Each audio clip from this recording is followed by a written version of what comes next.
Chapter 6, States of Consciousness. So what is consciousness? Consciousness is our awareness of ourselves and the environment. Much more than that, but that's just a one-sentence definition for you to work from. So in this chapter, we're going to be looking at characteristics of consciousness, circadian rhythms, sleeping and dreaming, and how that relates to consciousness. Also talk about how consciousness is altered by drugs and other substances, and then also look at how the conscious can be looked at or examined through hypnosis. Again, we're going to break the chapter into different parts. I'm hoping to keep this video to about 20 minutes maximum. So we'll be doing a short introduction.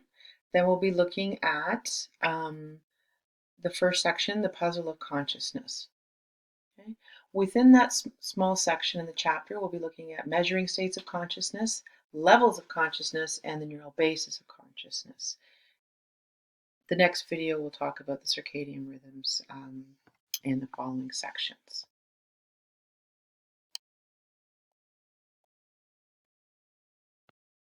The first section of the text talks about states of consciousness as a pattern of subjective experience, a way of experiencing internal and external events.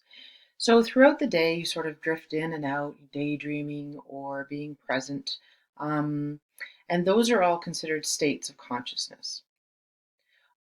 Altered states of consciousness are variations from our normal waking state. Okay, so normal waking state may be, hopefully, as you are tuned into this video, you're present, you're alert, you're paying attention. That's your normal waking state of consciousness, right? But as the video goes on and you begin daydreaming or possibly drifting off or falling asleep, those would be considered altered states of consciousness. Yeah, when you're falling asleep or when you're just waking up and maybe you're vivid images in your imagination or in things like that. So that was my dog. That was Teddy. And given the state of COVID and what we're all dealing with, I'm not going to edit this video. Hey, my Teddy. Bad dog. We're going to continue on.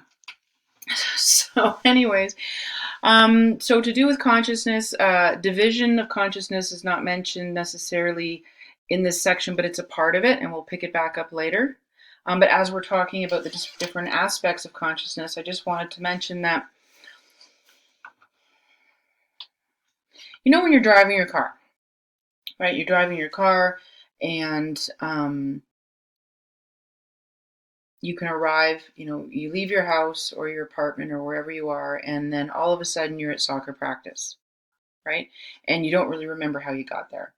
You just all of a sudden that you're there, right? So what that means is like one part of you is focused on the daydreaming. You're daydreaming, you're thinking about different things, but another part of your consciousness is keeping track of the road. And it is steering, it is accelerating, it is stopping. So when you arrive there, so that's an example of divisions of awareness. Okay. Another one is when you're sleeping.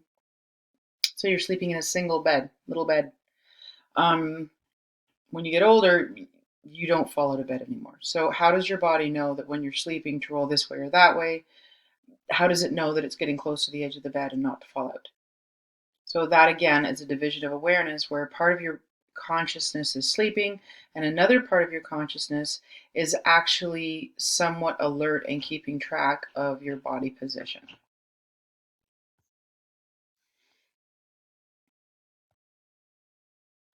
Okay, so the first section is entitled The Puzzles of Consciousness. This is where we're going to talk about measuring states of consciousness. You're going to see C on my slides here and again because, to be honest, I got quite tired of typing out the entire word consciousness. It's not my favorite word to spell each time. So C is for consciousness. Part B, levels of consciousness, whether that's there's psychodynamic and cognitive, And then lastly, there's a neural basis of consciousness.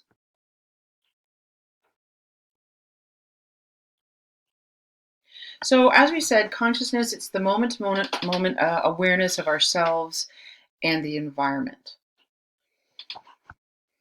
And the three main characteristics of consciousness is one, that it's subjective and private. Okay, others cannot know our reality. They don't know what we're thinking, what we're feeling, whatnot. It's very private. It's dynamic. It's ever changing.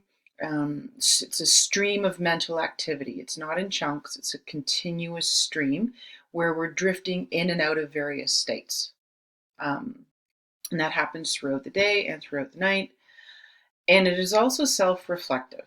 So that means that the mind is aware of its own consciousness. Lastly, consciousness is intimately connected with the process of selective attention. So the text is talking about there where the mind, they're comparing them with the mind being a stage of simultaneous, like all of these things happening at once.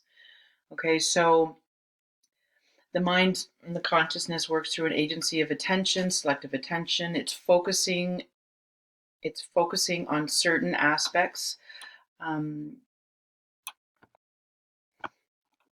of stimuli to the exclusion of others, right? So it says, if the mind is a theater of mental activity, then consciousness reflects whatever is illuminated at the moment.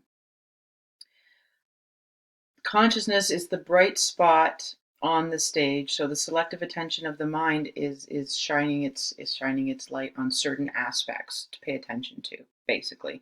So your consciousness is not paying attention to the entire stream of mental activity that's going on, because that would be crazy, right? There's way too much going on. So the consciousness is very, very selective in what it pays attention to. In order to study consciousness, we must have ways of measuring it. Okay, there must be ways of operationally defining the inner states and measuring responses. So the most common method is self-report. And that is where people describe their inner experiences. It's very direct. It's a very direct method, but it's also very subjective and not verifiable. Another method is a physiological method. For example, an EEG, where you're measuring the different stages of sleep. So what you're doing is you're measuring, you're taking measures of bodily states while going through different states of consciousness or different mental processes, and you're measuring that. It's more objective. You're getting numbers, you're getting readings, but you can't indicate what the person is experiencing subjectively. Okay. And lastly is behavioral measures. Behavioral methods measure performance on tasks. For example, the Rouge test.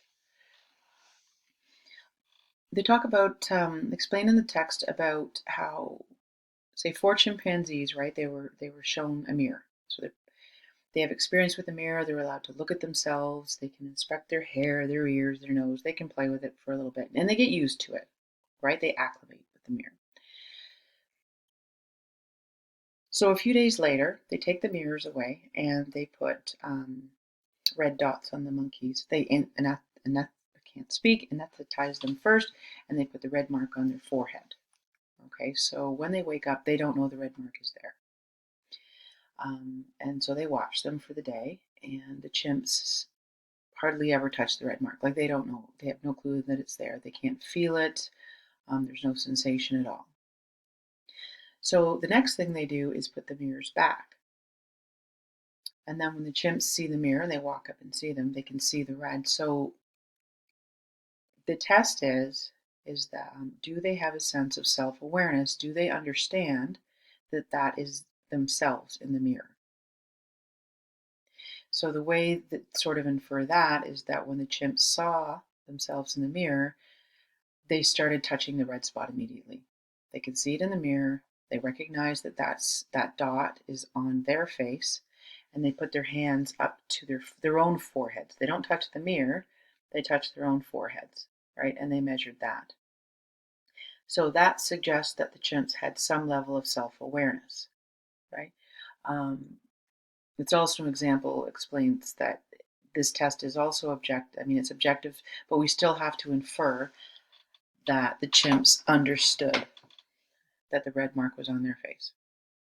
So later, using similar tests, researchers also found that this is similar with humans, right? So they begin to recognize themselves in mirrors around 18 months of age.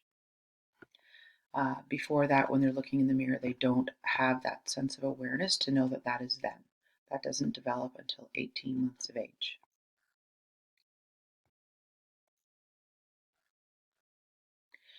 There's two levels of consciousness that's discussed in the text. There's the psychodynamic perspective and the cognitive perspective.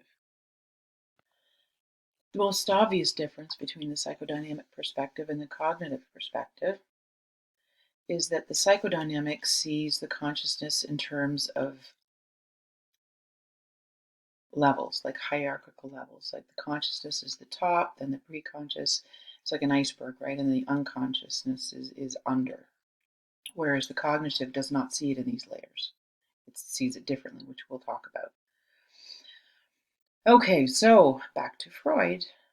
Freud proposed that the human mind consists of three levels. So the top level, which is our conscious selves, we're very aware of our thoughts, our perceptions. It's everything that we are aware of. The preconscious level, have mental events that are outside the current awareness, but still easily recalled. And I'm sorry that picture's a little bit small, but these mental events include, says, memories and stored knowledge. Okay, so the example given in the text is you may not be aware of somebody's name, you forget their name, but then when someone reminds you of a couple of events, like all of a sudden their name pops into your mind. So those would be examples of things in the preconscious level, things that you have almost readily available, and they're easily recalled. They just need to be sort of cued, right? The third level, the unconscious level, cannot be brought into consciousness easily, right? So things in the unconscious level and here, these small words that you can barely read, fears, violent motives, immoral urges, selfish needs, rational wishes, unacceptable sexual desires, and shameful experiences. Of course, it's Freud. It goes right back to, sex and aggression. Anyways, yeah, it includes all of these drives.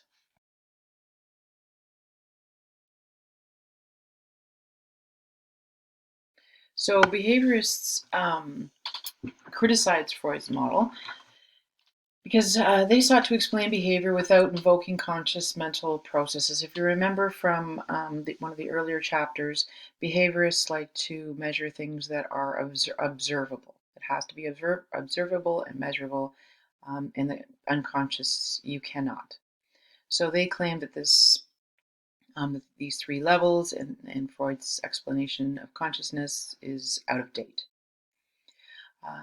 However, research has strongly supported the general premise that mental processes can influence behavior without conscious awareness of it. So there is some research support for his unconscious level, repressed urges, repressed fears, repressed wishes or needs, or other states influencing behavior. Trauma being one of them as well. The second perspective, the cognitive view, they reject the idea of an unconscious mind, your mind being driven by urges and repressed conflicts. Okay, so they view consciousness and unconscious mental life as complementary forms of information processing. So the unconscious mind is not, it's not an adversary of the conscious mind, right? In Freud's description, you had your conscious self, which was constantly in battle, say, in battle with your unconscious self, like a struggle. Okay, cognitive perspective refutes that, and they say that the unconscious self is more of a supportive service, working in harmony with the conscious thoughts. The cognitive view also further breaks down controlled processing versus automatic processing to do with consciousness. So, controlled processing is the voluntary use of attention, conscience, and effort, right? So, again, as you're paying attention to this video, the idea is that it's controlled processing. That would be ideal. You are paying attention to this new task, this new information. It's slower, it's more flexible. Hopefully, you're understanding and your brain is putting this information into your memory.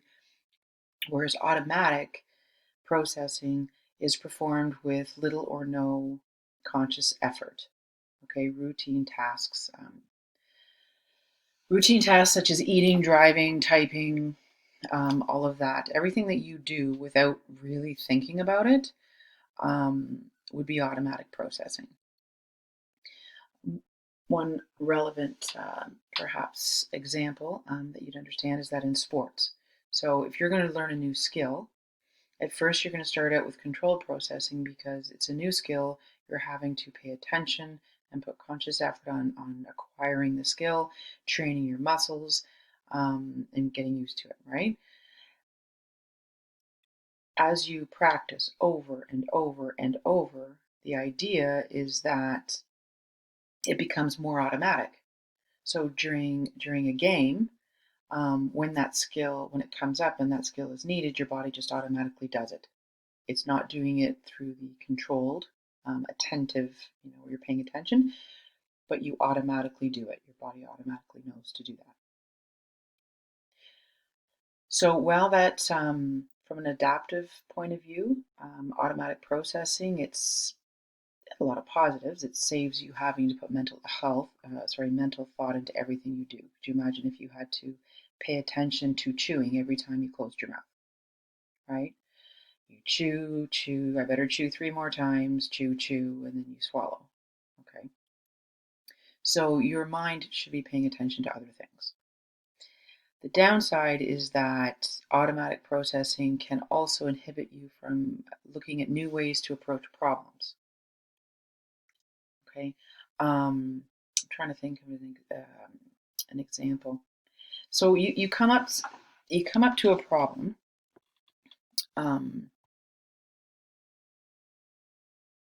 Okay. So for example, you come up to a problem like driver's ed. Okay, we had an issue with driver's ed where the course was laid out that you had to do 8 courses and you had to do 10 hours of in-car driving. Okay, so automatic processing, okay, we'll do the 8 courses and then you do the 10 hours and you finish whatever.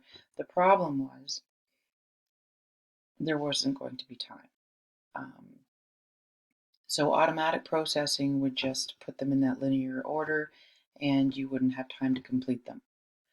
But if you were going to do more controlled processing and actually think of it, they never actually said you had to do the in-car after the courses. You could do them before, you could do them anytime. So if you're going to be doing controlled and giving it some thought, you can be more creative with your problem solving. So what had ended up happening was not waiting to do the in-car after the classes, but starting the in-car first and then doing them at the same time and completing in half the amount of time that you would normally do. Divided attention is also another area of part of the cognitive perspective. I mentioned that in the beginning. That's the ability to perform more than one activity at a time. It can be very adaptive, we call it multitasking, but can also be very dangerous. For example, cell phones and driving. Basically, if you're doing one task, you're giving 100% attention to the one task. If you are dividing your attention, you're putting less, obviously. So cell phones and driving, you have to be taking some of your focus from driving to be on the phone, right? It can degrade academic performance. Studies have shown that if you are in a room writing a test and people around you are, say, on laptops or on social media or they're doing other things, that results in a lower test score. Research has also found people are very poor in estimating how much divided attention affects their performance. An example of that is people who will continue to argue that multitasking and doing many things at the same time increases their performance, when research shows that, in fact, quite the opposite is true. Emotional unconscious. So this has to do with the unconscious processes influencing your emotions and your motivations. So it's about how changes in our unconscious picks up on things in the environment, um, pictures or words or smells or moods, whatnot. It picks up on that, and that influences how we feel, right? So mood can be affected by positive or negative words, pictures, or pictures subliminally presented. One example of that, and I'm sure everyone has experienced this, is when you realize, going throughout the day and you're thinking, you're just in such a bad mood, and there's no reason for it. You're just notice that you're being really nasty and short with everyone, and there's no reason. One possible reason for that could be that something you experienced earlier in the day in your unconscious that it picked up on has affected your mood. The last section is the neural basis of consciousness. Okay, so we're talking about disorders that impair conscious perception. The first discussed is visual agnosia. So the word agnosia is the inability to recognize sensations. So in this case, it is visual. So in the text, they give the example of the woman reaching for the coffee. So all of her other senses are working, right? So she reaches her hand out, she knows to put it out, she knows to grab onto the object and lift it up. She can smell the coffee, she can touch the mug, but she is unable to see the mug. Okay. Visual agnosia is usually a result of brain damage, and in this case, it turned out to be one of the visual pathways was damaged. Blind sight. This is a condition where the person will report that they cannot see, right? They cannot see an object, and in one study, they found that blind sight patients, when they were asked to guess whether a stimuli was present or not present. Okay, so if they were blind and they couldn't see, they should be guessing around 50%. But in this study, the participants that had blind sight were actually responding 80% correctly, even though they said they couldn't see it. So what this is, both of them, is evidence that visual information, it can be processed and it can influence behavior outside of conscious awareness.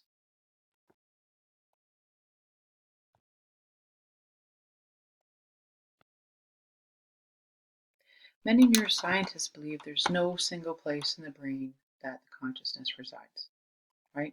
So, and that their definition or their concept is that it's the modular mind.